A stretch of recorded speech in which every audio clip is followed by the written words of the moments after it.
Əminəm ki, çoxumuz elə düşünürük ki, Quran sadəcə bundan 1400 il qabaq üçün yazılıb və ancaq o zamandan bəhs edir. Əslində elə olmadığını, gün keçdikcə kəşf etdiyimiz bütün texnologiyalara açıq şəkildə işarə etdiyini, ardıcıl şəkildə bir qədər video ilə göstərməyə çalışacağıq. Mövzumuza gələsə olsaq, Quranda peyğəmbərlərin həyatından bəhs olunduğunu hər birimiz bilirik. Həmin bu yaşanmış həyatların bizə əsrlərlə də fərqli dərslər verdiyini və bu həyatların altında minlərlə hikmətin yatdığına zamanla şahid oluruq. Bu gün o minlərlə hikmətin sadəcə birini danışacağıq. Danışacağımız mövzu isə Quranda peyğəmbərlərin başına gəlmiş hadisələr gələcəkdə kəşf etdiyimiz texnologiyalara ilk təməl addıma qapı açmasıdır. Məsələn, birinci örnək, xatırlayın ki, Musa öz qövmü üçün su istəmişdi. Biz də əsanı qayaya vur demişdik. Beləliklə qayadan 12 çeşmə fışqırmışdı. Keçmiş dövrlərə bundan 500 min il qabağa getdiyimizi və bu ayəni oxuduğumuzu düşünün. Ağlımıza ilk nə gələr? Sanki ayə bizə fısıldayır və ağlımızda bu düşüncələrə qapı açır. Ey insanlar, gələcəkdə Allahın izni ilə elə texnologiyalar ortaya çıxarda bilərsiniz ki, sərt yer səthinə, daşa, torpağa bir dənə vurarsınız, yerin altından təmiz su fışqırıb ortaya çıxar. Qıraç və qumlu yerlərdən suları çıxardan santrifuj aləti Həzrət Musa'nın əsasından dərs almışdır. Gəlin indi hal-hazırda olduğumuz dövrə baxaq. Sanki Həzrət Musa'nın texnologiyasını davam etdirirmişik kimi, quru torpaqlardan əlimizdəki müasir alətlərlə tək bir vuruşda su çıxardırıq. İkinci örnəyə keçəsi olsaq, Quranı azdan çoxdan oxuyan bir kəs Allahın Süleyman peyğəmbərin əmrindən nə qədər böyük ordular verdiyindən azdan çoxdan xəbəri olar. Bu ordulardan biri də külək idi.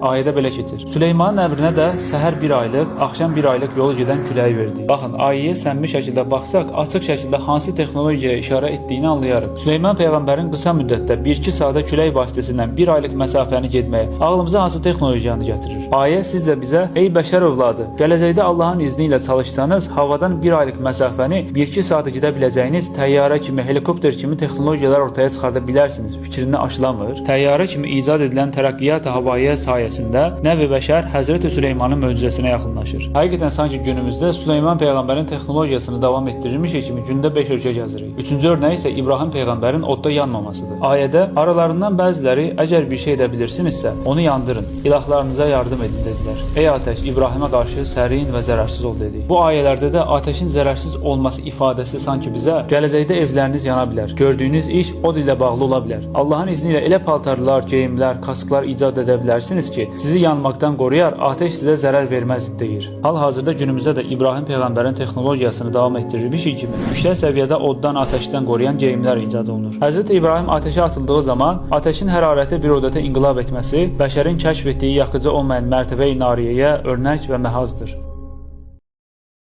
Bundan bir əvvəlki videoda Quranın gələcəkdə kəşf edəcəyimiz texnologiyalara açıq-aydın işarə etdiyini göstərmək üçün 3 fərqli örnək verdik. Dördüncü örnəyə keçəsi olsaq, Nəml surəsi 16-cı ayədə Süleyman, ey insanlar, bizə quş dili öyrədildi deyə bir ifadə işlədilir. Ayənin zamanımıza olan təsirinə baxsaq, biz insanlar bəyəm zamanla Həzrəti Süleymanın möcüzəsinin kiçik bir örnəyini yaşayırmış kimi quş dilini öyrənmədiyimi, ayə sanki bizə insanlar gələcəkdə quşların dilini bilirmiş kimi quşlardan istifadə edə bilərlər deyir ki, hansı ki istifadə edirik. İlk başda quşların dilini bilirmişik kimi uzaq məsafələrdən mesajlarımızı göndərməyə onlara öyrətdik. Bu mesajlaşma ağlımıza bir qapı açdı. Dedik ki, aha, deməli uzaq məsafələrdən bir-birimizlə danışa bilərik. Uzaq məsafələrdən mesajlaşma düşüncəsi ilk quşlardan başladı. Sonra yerini radiolara verdi. Ardınca ev telefonları və hal-hazırda hər an, hər yerdə istədiyimiz kəslə danışa biləcəyimiz cib telefonlarımız ilə son nöqtə qoyuldu. Ümumən Qurana baxsaq, əsasda Nəml surəsinə diqqət eləsək, Həzrəti Süleymanın tək bir heyvanı yox, ümumən heyvanların dilini bildiyini və onların qabiliyyətlərini kəşf edib öz işlərində bu heyvanları işlədə bildiyini görmüş olarıq. Sanki bu ayələr insanlara bir hədəf göstərilmiş kimi, ey insanlar,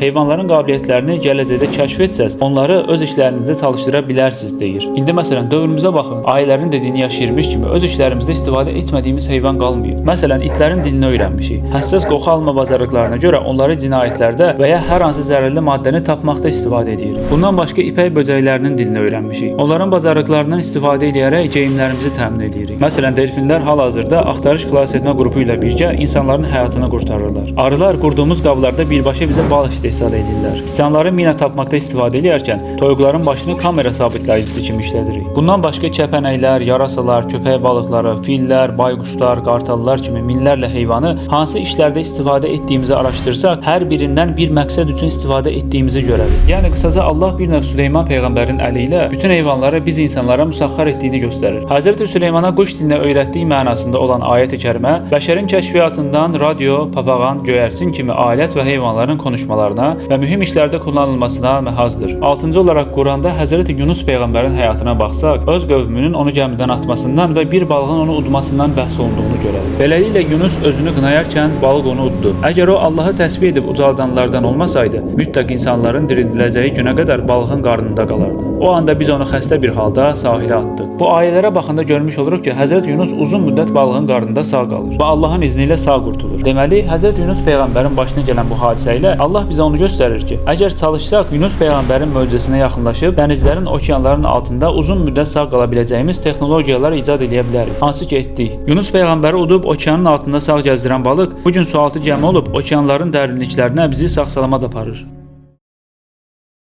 Bir öncəki videolarda Quranın gələcəkdə kəşf edəcəyimiz texnologiyalara işarə etdiyini göstərmək üçün toplamda 6 örnək verdik. Sıradakı örnəyi, yəni 7-ci örnəyi keçəsə olsaq, Quran oxuyanda Həzrət İsa'ya verilən möcüzələrin əsasən tibbi tərəfdən olduğunu görəcəyik. Buna bir örnək verəsə olsam, Allahın izni ilə anadan gəlmə çoru, cüzəm xəstəliyinə tutulanı sağaldar və ölüləri dirildərəm deyə bəhs olunur. İndi əgər bu ayəyə diqqət etsək, sanki bizə işarə eləyir ki, ən ümid olunmayan xəstəliklərə belə Allahın izni ilə dərman tapıla bilər. Dərd nə olursa olsun, dərmanı mütləq ki var. Axtarın, tapın. Hətta dövrümüzə baxası sanki ayə gələcəyi işarə edirmiş kimi Həzrət İsa'ya verilən ölüləri diriltmək möcüzəsini günümüzdə kiçik bir örnəyini adətən yaşayırmışıq kimi süni intellektlə düzgün şəkildə bir qədər bacarırıq. Dünyasını dəyişən bir insanın şəklindən istifadə edib dirildib danışdırırıq. Hətta süni intellektin bu qədər inkişafı nəticəsində yaxın zamanda ölən bir insanın holoqramını belə ortaya çıxarda biləcəyimiz gözlənilir. Hətta ölümə də müvəqqəti bir həyat rəngi vermək mümkündür. Yəni düşünün, deyəlim 12-13-cü əsrlərdə yaşayan bir insanıq və bir anda yaşadığımız bu əsrə düşdük. Bir tərəfdə baxırıq, qəbirdə olan ölən insanların telefonlarda, kompüterlərdə videoları, hətta istədiyimizi də dizdirdiyimiz, hərəkət etdirdiyimiz görüntüləri, başqa tərəfdə sanki canlı imiş kimi qabağımızda bizlə söhbət edən holoqramları. İstər-istəməz normal olaraq ağlımıza o gələr ki, yəqin ki bu insanlar Həzrət İsa'nın ölüləri necə diriltdiyini kəşf edib. Təcrübələr sayəsində və təlahuq əfkar ilə husulə gələn tərəqqiyat-ı tibbiyyə Həzrət İsa'nın möcüzəsinin ilhamatındandır. Bir sonraki örnəyə keçəsi olsaq, sizcə Quranda ilə kəşf etmədiyimiz teleportasiyaya işarə ola bilər? Nəml surəsi 38-ci və 40-cı ayənin arasında tam da bu mövzudan bəhs olunur. Cinlərdən bir ifrit, sən yerindən qalxmadan mən onu sənə gətirərəm və həqiqətən mən buna gücü yetən etibarlı biriyəm, dedi. Kitabdan biliyi olan biri, mən onu gözünü yumub açmadan qabaq sənə gətirərəm, dedi. Ayəyə baxanda görmüş oluruq ki, elm sahibi biri bir anda Bəlqisin taxtını gətirir. Yəməndə olan Bəlqisin taxtı bir anda minlərlə kilometr uzaqlıqda olan Şama, Süleyman peyğəmbərin yanına bir göz qırpımından tez ya görüntüsü və ya birbaşa özü gətirilir. Taxtın ətrafındakı adamların görüntüləri ilə birgə hətta səsləri belə eşidilir. Yəni əgər bu ayənin üzərində cüzi düşünəsi olsaq, nə qədər böyük işarələr olduğunu görərik. 1400 il qabaq yazılan Quranda gələcəkdə maddələrin uzaq məsafələrdən bir göz qırpımında bir yerdən başqa bir yerə gətirilə biləcəyi və ya görüntüsünün, səsinin köçürülə biləcəyi anladılıb. İndi əgər günümüzə baxsaq, bu ayələrdə sanki gələcəkdə nələri kəşf edə biləcəyimiz göstərilirmiş kimi, internetlə, telefonla və ya TV vasitəsilə bir göz qırpımında eyni anda onlarla ölkədə həm səsimizlə, həm görüntümüzlə ola bilmirik. Yəni sanki dövrümüzdə Süleyman peyğəmbərin möcüzəsini yaşayırmışıq kimi canlı yayınlara çıxırıq, uzaq məsafələrdən bir-birimizlə görüntülü danışırıq. Hətta minlərlə kilometr uzaqlıqda olmağımıza baxmayaraq, sanki yan-yana oturmuş kimi bir yerdə oyun oynaya bilirik. Keçmiş dövrlərdən bir adam bir anda bizim dövrümüzə düşsə və bütün bu olanları görsə, şübhəsiz, yəqin ki Süleyman peyğəmbərə bir göz qırpımında həmin o taxtı gətirən elmli adamın sirrini bu dövrün insanları necəsə öyrəniblər deyəcəkdi. Bir ifritin Həzrəti Süleymana gözünü açıb yummazdan əvvəl Bəlqisin taxtını gətirirəm deməsinə işarə edən ayət-i kərimə pek uzaq məsafələrdən cəlb-i saft, surət və s. kimi bəşərin kəşf etdiyi və ya edəcəyi icadata nümunə və məhazdırlar.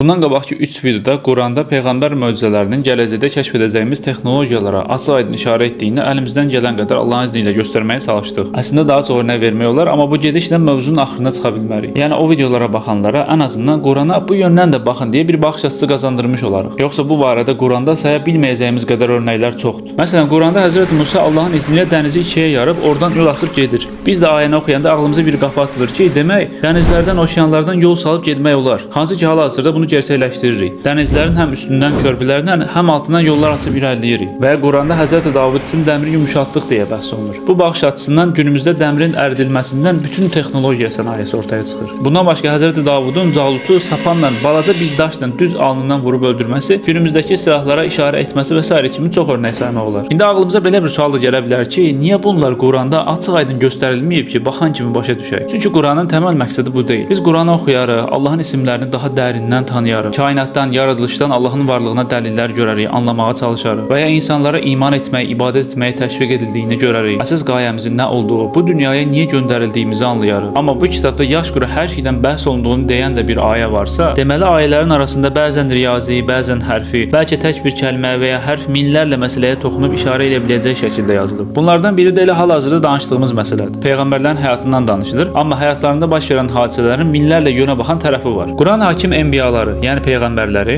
insanın cəmaatlarına tərəqqiyat mənəviyyə cəhətində birər pişdar və imam göndərdiyi kimi. Yəni bir növ peyğəmbərlər necə ki insanların mənəvi tərəqqisində, inkişafında önəmli rol oynayır, onlara imamlıq edir. Yenə insanların tərəqqiyat maddiyyə surətində dahi o enbiyanın, yəni peyğəmbərlərin hər birisinin əlinə bəzi harikalar verib, yenə o insanlara birər ustabaşı və üstad etmişdir. Necə ki peyğəmbərlər mənəvi tərəqqimizdə bizim üstadımızdırsa, eynən bunun kimi Allah onların əlində möcüzə verməklə maddi tərəqqimizdə, yəni bütün bu texnologiyaları kəşf etmək üçün başımıza üstad eləyir. Mucizat enbiyayı, yəni peyğəmbərlərin möcüzəsini zikr etməsi ilə fən və sənət bəşəriyyənin nihayət hüdudunu çiziyor. Allah bir növ Quranda peyğəmbərlərə verdiyi möcüzələrini göstərməklə insanlara kəşf edə biləcəyi texnologiyanın ən axır son nöqtəsini, hüdudunu göstərir. Ən iləri qayətına barmaq basır, ən nihayət hədəflərini təyin edir. Yəni qısaca biz ümumən Qurana bu gözlə baxmamalıyıq ki, Quran ancaq keçmiş toplumlardan bəhs edir və ancaq o zamana aiddir. Tam tərsinə hər dövrə xitab edən bir kitab olduğuna görə hər əsrə uyğun da bir xitab tərzi olmalıdır. Bununla belə biz bəşər övladı yeni kəşflərlə yeyib tərəqqi etdikcə Allah alimlərin, müsəlmanların əli ilə Quranda istər maddi, istər mənəvi bizə lazım olan bütün məlumatların ən son həddindən bəhs olunduğunu göstərəcək. Diləyən iman eləyib imanı artar, diləyən də inkar.